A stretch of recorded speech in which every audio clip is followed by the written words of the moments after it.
जो मुस्कुरा रहा है उसे दर्द ने पाला होगा, जो चल रहा है उसके पाँव में छाला होगा। बिना संघर्ष के इंसान चमक नहीं सकता, जो जलेगा उसी दिए में उजाला होगा। संघर्ष। क्यों बचे संघर्ष से? संघर्ष ही तो जीवन की आत्मा है, जितना कठिन संघर्ष होगा उतनी ही शानदार जीत होगी। एक बार एक किसान भगवान से बहुत ही नाराज हो गया। किसान बहुत मेहनती था, बहुत मेहनत से वह खेतों में अनाज उगाता, उसकी देखभाल करता, पर अक्सर उसकी फसल खराब हो जाती। कभी सूखा पड़ जाता, कभी बाढ़ आ जाती, कभी तेज धूप, कभी आंधी, कोई न कोई कारण बन ही जाता कि उसकी फसल खराब हो जाती। एक दिन वह किसान गुस्से में आसमान की ओर देखकर भगवान से कहा, हे ईश्वर, आपको लोग सर्वज्ञता मानते हैं कि आप सब जानते हैं, कहते हैं कि आपके इच्छा के बिना एक भी पत्ता नहीं हिलता, पर मुझे तो लगता है कि आप छोटी सी छोटी बात भी नहीं जानते। आपको तो ये भी नहीं पता कि खेती बाड़ी कैसे करते हैं। अगर आप जानते होते तो हर समय जो बाढ़, आंधी और तूफान आते हैं वो कभी नहीं आते।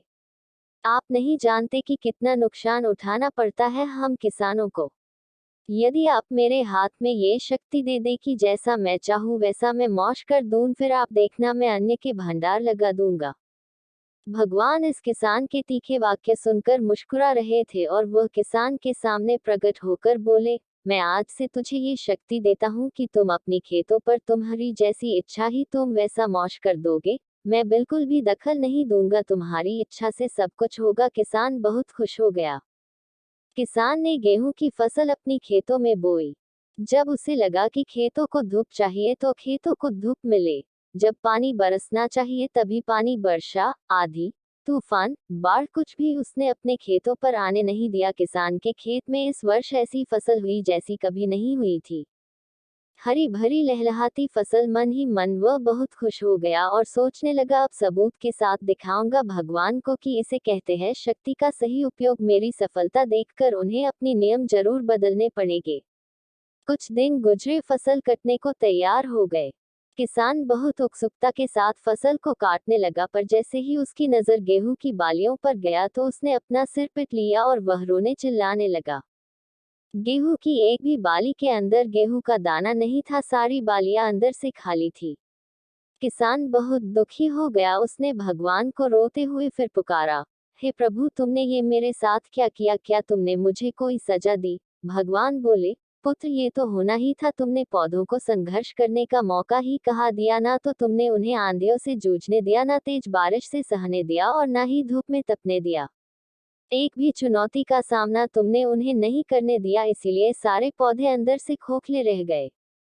जब आंधी, तूफान, तेज बारिश और धूप पड़ती है तभी ये पौधा अपने अस्तित्व को बचाने के लिए संघर्ष करते हैं, और इसी संघर्ष से एक बल पैदा होता है जिसमें शक्ति होती है, ऊर्जा होती है, और यही ऊर्जा पूर्ति तेरे गेहूं के दानों की तरह जो नहीं फूटी। तूने उन्हें कठिन परिस्थितियों से गुजरने ही नहीं दिया जहां उनके अस्तित्व का जन्म होता। सारे बालियां इसीलिए खाली है, इसमें एक भी गेहूं का दाना इसलिए नहीं है क्योंकि तुमने अपने पौधों को संघर्ष कराया ही नहीं। याद रखिए, स्वर्ण में सवर्णीय आभा तभी आती है जब वह आग में तपने, गलने और हथौड़े से पीटने जैसे संघर्षों से गुजरता है।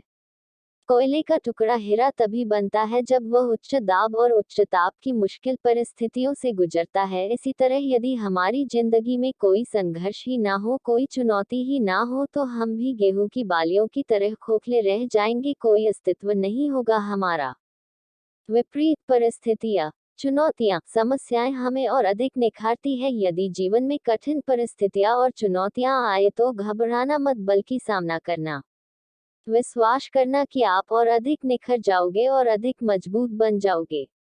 किसी ने कितना सही कहा है, जिंदगी जीना आसान नहीं होता, बिना संघर्ष कोई महान नहीं होता। जब तक ना पड़े हथौड़े की चोट तब तक पत्थर भी भगवान नहीं होता।